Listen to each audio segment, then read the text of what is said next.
아멘. 우리 곁에 있는 자매 형제들, 또 앞뒤에 있는 자매 형제들과 이렇게 인사합시다.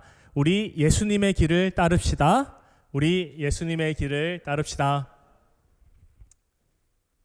주연절을 맞이해서 주연절 기간 동안 예수님의 나타나심, 어디에 나타나셨냐면 이 세상에 나타나셔서 공생애를 사시며 이 세상을 섬기시는 주님의 모습을 본받아서 우리의 잃어버린 별명, 그리스도를 따르는 사람들이라는 그 별명을 그 초대교회 교인들이 가지고 있던 그 영광스럽고 그 명예스럽고 그 숭고한 그 별명을 어떻게 하면 우리가 되찾을 수 있을까?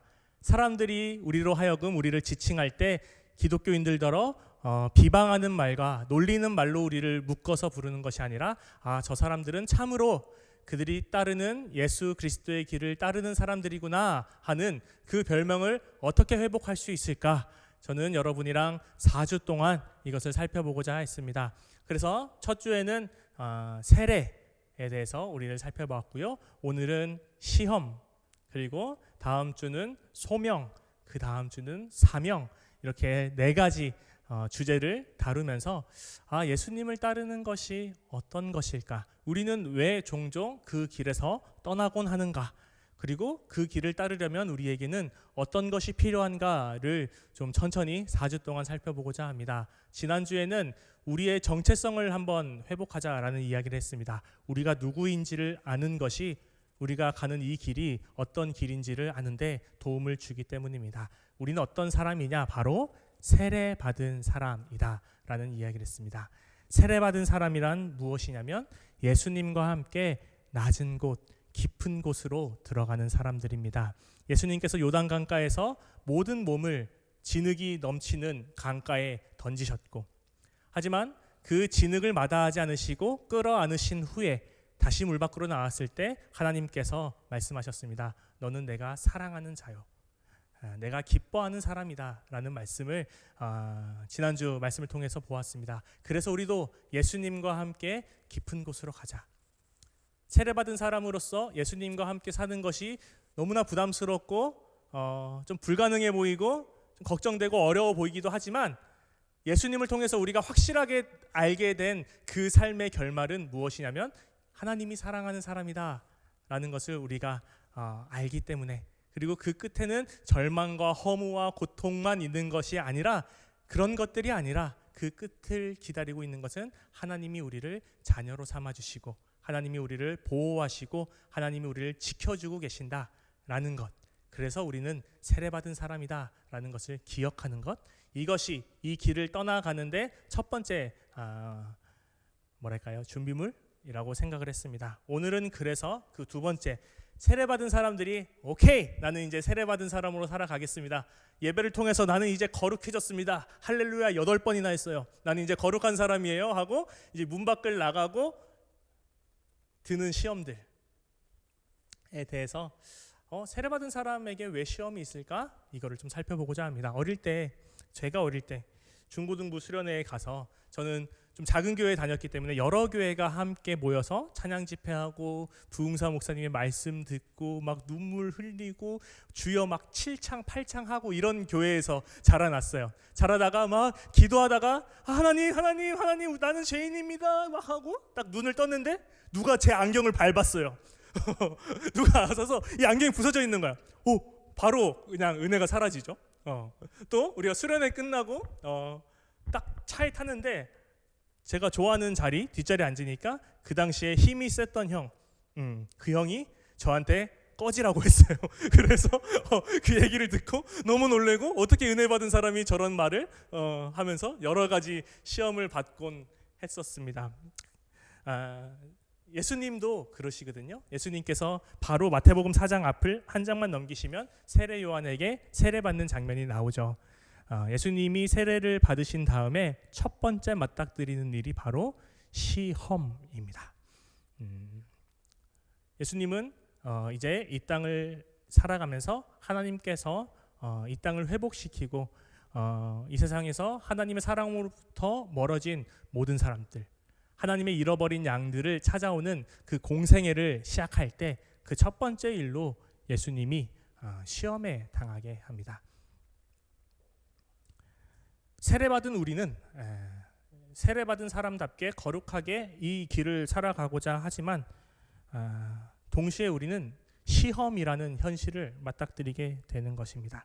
여러분, 예수님의 이야기를 통해서 우리가 알 수 있는 것은 무엇이냐면, 믿음이라는 것은 우리가 예수님을 믿는다라고 이야기한 후에 펼쳐지는 일들은, 그것은 우리에게 어떤 고통이나 시험도 없다는 것이 아니라, 예수님의 삶을 통해서 알 수 있는 것은, 믿음이라는 것은 시험을 당해도, 어려움을 당해도 우리가 길을 잃지 않는 것, 길을 잃지 않도록 도와주는 것, 그것이 바로 믿음이다라는 것을 좀 생각을 해봤습니다. 그래서 저는 여러분이랑 이 기독교인들이 이 영광스러운 별명을 잃은 오늘날 우리에게 다가오는 시험이 도대체 무엇이길래 우리는 그래서 예수 그리스도를 못 따라가고 예수 그리스도를 닮지 못하고 주님이 바라시는 모습대로 살지 못할까, 이것을 좀 살펴보고자 합니다.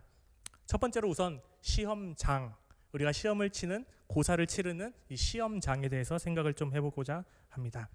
여러분, 예수님은 광야로 나갔다라고 이야기합니다. 여러분, 유튜브나 인스타그램에 좀 유행하는 릴스 중에 진짜 내 목소리를 찾는 방법, 이거 혹시 해보신 적 있으세요? 다들 아마 안 해보셨어요? 그것은 바로 힘을 빼고 조용할 때 나 이렇게 얘기해 보는 거래요. 한번 해볼까요? 네, 시작. 나. 이게 내 목소리라는 거예요. 조용한 곳에서 아주 힘을 빼고 나 하는 것이 진짜 내 목소리를 찾는 것. 이것처럼 광야라는 곳은, 사실은 이 광야라는 명사 에레모스는 형용사로도 쓰이는데 바로 고독한이라는 뜻이 있는 거예요. 그러니까 나 혼자 있는 외로운, 이런 뜻도 있습니다. 예수님께서는 고독한 자리로 나가셨고 외로운 자리로 나가셨습니다. 그곳에서 예수님은 예수님 스스로와 함께 있었던 거죠. 예수님만 있었고 예수님 안에서 나오는 그런 나 하는 것처럼 진짜 그 예수님의 것들을 마주하는 그런 고독한 시간이었습니다. 우리가 고독한 곳으로 나가고 조용한 곳으로 나갈 때 우리는 우리 안의 소리가 그때서야 들리지 않습니까? 나 이거 지금 이런 것 좋아하고 있네, 지금 나 이런 좀 불안한 상태네, 나 지금 이런 좀 걱정이 있네 하는 것들이 조금 분주하고 여러 가지 과제가 있는 곳에서가 아니라 좀 조용히 나 혼자 떨어져 있는 그곳에서 그것을 발견할 수 있는데, 예수님도 바로 고독한 곳, 그곳 광야에서, 마치 이스라엘 백성들이 하나님의 말씀만 의지할 수 있었던 그 광야에서 하나님의 말씀을 들었던 것처럼 예수님도 그곳에서 스스로의 말씀, 하나님의 말씀을 듣기 시작했다라는 것입니다. 예수님이 여기서 당하신 시험이 세 가지가 무엇인 것 같습니까? 제가 설교를 열기 전에 질문을 띄워놓기도 했는데, 저는 아주 간단하게 설명을 하면, 첫 번째는 내 욕구인 것 같아요. 돌을 빵으로 바꾸라는 그 결핍을 빨리 해결하고 싶은 나의 그 욕구. 두 번째, 성전 꼭대기에서 떨어지라고 하죠. 그것은 나의 안전인 것 같아요. 내가 어떻게 안전하게 살아갈 수 있을까? 그리고 마지막, 사탄에게 절을 하면 이 모든 것을 주겠다라고 말씀하지 않습니까? 그것은 나의 인정이나 명예에 대한 욕망이 아닐까라고 조금 간단하게 생각했어요. 근데 이것을 저는 나쁘다라고는 생각하지 않습니다. 이런 것은 모두에게 있기 때문입니다. 예수님에게도 어쩌면 이 돌을 빵으로 바꾸는 게 우리는 아주 물질적이다라고 생각을 할 수 있었겠지만, 좀 예수님의 관점에서, 이거는 솔직히 그냥 제 자의적인 해석이긴 한데, 예수님이 하나님의 백성들을 마음에 품고 공생애를 시작할 때 예수님의 눈에 보였던 것들이 무엇일까요? 그 당시에 가난한 사람들이 보였겠죠. 그분의 사역을 통해서 우리는 그 마음을 알 수 있습니다. 그 가난한 사람들에게 이거 돌 빵으로 바꿔서 주면은 얼마나 좋은 일입니까? 예수님은 그것까지 시험을 당하신 거예요. 그러니까 뭐 나쁜 욕망, 나쁜 욕구를 이야기하는 것이 아니라 그것이 선하든 무엇이든 정말 그 욕구 그 자체에 대한 그런 시험을 당하신 것 아닌가라는 생각을 했습니다.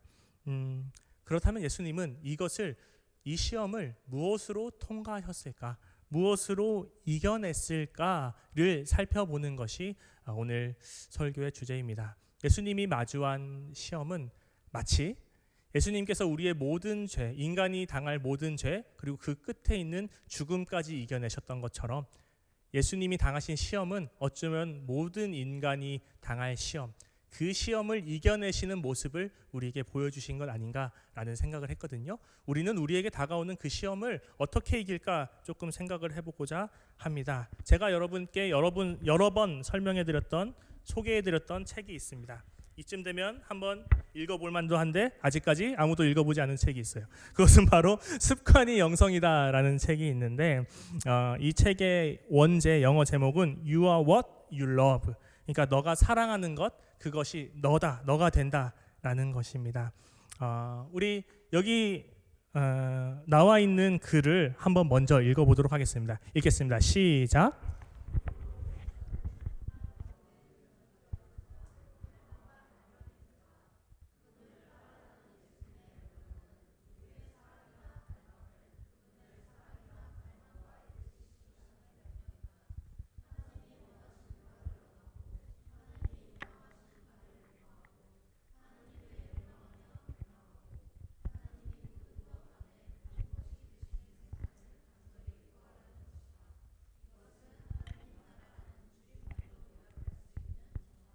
여러분, 우리를 예수님의 길에서부터 멀어지고 떨어지게 하는 것은 역설적이게도 우리를 시험에 들게 하는 것은 우리가 사랑하는 것, 그것이 우리를 시험에 들게 한다라는 거예요. 우리가 돈을 사랑하면 우리는 돈에 끊임없이 시험을 당할 거고요. 우리가 남자친구, 여자친구를 사랑한다면 우리는 그 애인에게 아마 끊임없이 넘어질 수도 있습니다. 우리가 다른 가치들을 사랑하다 보면은 우리가 그것이 되어가다 보면 오히려 우리는 그것으로부터 넘어지게 됩니다. 여러분, 우리가 마주한 시험은 우리에게 이렇게 질문합니다. 너는 무엇을 사랑하느냐? 내가 그리스도의 길을 따르지 못하게 하는 것은 내가 지독하게 사랑하는 것, 그것이 우리를 주님의 길에서부터 멀어지게 하곤 합니다.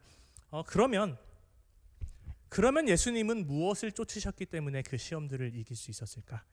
이것이 제가 오늘 좀 여러분이랑 살펴보고자 하는 이야기입니다. 그 다음에 있는 PPT를 한번 보여주시겠습니까? 성경에서 예수님을 이렇게 이야기합니다. 우리 요한 1서 4장 16절 우리 함께 읽도록 하겠습니다. 시작.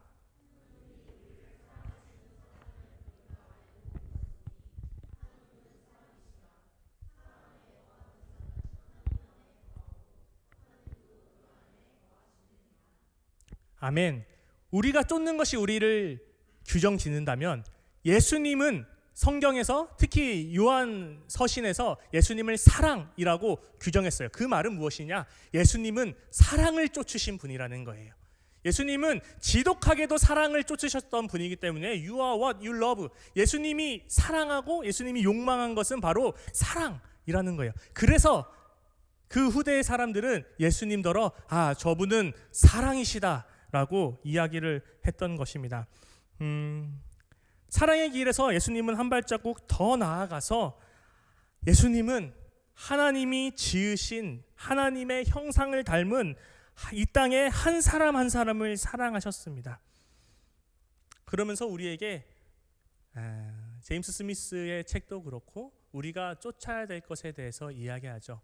그리스도인은 예수님을 닮아서 사랑을 쫓는 사람들, 사랑을 사랑하는 사람들, 사랑을 욕망하는 사람들이 되어서 예수님이 사랑이라고 불렸던 것처럼 그리스도인들마저도 사랑이라고 불릴 수 있는 사람들이 되어야 된다. 이것이 오늘 설교를 통해서 제가 여러분이랑 조금 나누고 싶었던 말씀입니다. 구체적으로 그러면은 우리는 무엇을 사랑해야 될까? 이 이야기를 조금 여러분이랑 나누고자 합니다. 당신이 욕망하는 것이 바로 당신이라면 우리는 우선 나를 사랑할 수 있어야 됩니다. 나다운 게 제일 나지 않습니까? 조금 말이 이상하긴 한데 나를 사랑할 수 있는 것에서부터 우리는 사랑의 시작을 할 수 있습니다. 예수님이 사랑하신 당신, 예수님이 세상을 사랑하기도 했지만 이거는 아주 개인적으로 예수님이 당신 한 사람 한 사람을 사랑하기도 하셨습니다. 여러 욕망 때문에 떡칠이 되었던 내 모습을 벗겨내고 내가 추구하는 것이 무엇인지도 가늠할 수 없을 정도로 내 안에 여러 가지 욕망들이 떡칠되어 있는데 그것들을 벗겨내고 주님이 지으시고 정말 아름답다고 했던 그 나, 하나님의 형상을 닮았던 그 나를 찾아가고 그 나를 사랑할 수 있는 일, 저는 그 일에서부터 정말 사랑이 시작될 수 있다라고 생각합니다. 그리고 더 나아가서 우리는 예수님이 사랑한 사람들, 나를 넘어서 예수님이 사랑한 사람들, 당신들을 사랑할 수 있도록 해야 됩니다. 아까 제임스 스미스의 말처럼 그분이 욕망하는 것을 욕망하고 그분이 사랑하는 것을 사랑하는 것, 그것이 우리의 존재의 가치를 알게 되고 존재의 방향을 알게 되는 일이라고 이야기하는데, 사랑하는 신암교회 청년 여러분, 우리 주님과 같은 것 욕망할 수 있는 우리가 되었으면 좋겠습니다. 우리 그 다음 PPT를 한번 넘겨봐 주시겠습니까? 이 책의 그 뒤에 나오는 이야기입니다. 그 사랑에 대해서 조금 더 진지하게 예수님의 사랑에 대해서 알려주는 글입니다. 함께 읽겠습니다. 시작.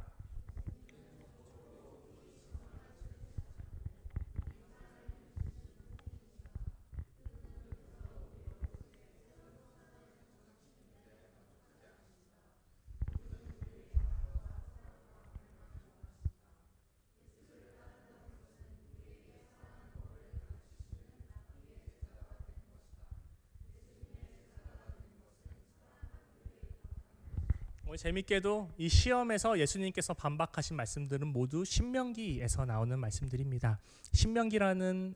신명기에서의 이스라엘의 상황은 무엇이냐? 광야에 있는 상황입니다.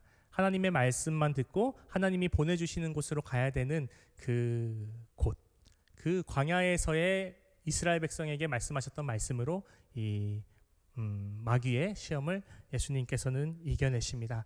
우리도 인생에서, 우리의 일상에서, 우리의 신앙의 싸움에서 수많은 시험을 당하게 됩니다. 아까 말씀드렸던 것처럼 우리가 추구하는 것들, 우리가 바라는 것들에 의해서 수많은 시험들을 당하게 되는데, 우리가 이겨낼 수 있는 것은 예수님의 말씀처럼 광야에서 길을 알려주시는, 광야에서 우리가 어느 방향으로 가야 되는지를 알려주시는 그 하나님의 말씀을 붙들어야 됐던 이스라엘 백성처럼 우리 또한 수많은 우리의 마음들, 우리의 마음을 흔드는 여러 가지 일들 중에서 우리의 마음을 붙들고 우리 그리스도인들이 어디로 가야 되는지를 알려주시는 그 하나님의 말씀을 찾아 그 방향을 쫓아 살아가야 된다라는 것입니다. 여러분, 이 시리즈 내내 이야기하는 것이 우리는 The Way, 헬라어로는 해 호도스, 그 길, 그 자체라는 그 이름이 우리의 별명입니다. 그 별명에 걸맞는 사람이란 예수님의 말씀을 지독하게도 따르는 사람들입니다. 사랑하는 신암교회 청년 여러분, 우리의 이름이 우리가 쫓는 것의 이름이 될 수 있게 하여 주시옵소서. 우리 신암 청년부는 예수님을 쫓기로 했거든요. 예수님의 길을 따르기로 했거든요. 그러니까 우리는 우리의 별명은, 우리의 지칭하는 말은 그리스도인, 그 길, 그 도 혹은 사랑이 되어야 됩니다. 사랑하는 신암교회 청년 여러분, 시험은 믿음이 있고 없음을 드러내는 사건이 아니라 내가 무엇을 사랑하고 살아가는지를 생각하는 시간입니다. 여러분, 시험 마음껏 당하시고 그 시험 속에서 사랑을 선택하시고 내가 지금 무엇을 욕망하고 있고 내가 무엇을 쫓고 있는지를 매번 진지하게 숙고하고 살펴갈 수 있는 그런 신암 청년 여러분 다 되실 수 있기를 간절히 바랍니다. 오늘 주신 말씀 기억하면서 함께 침묵으로 기도하겠습니다.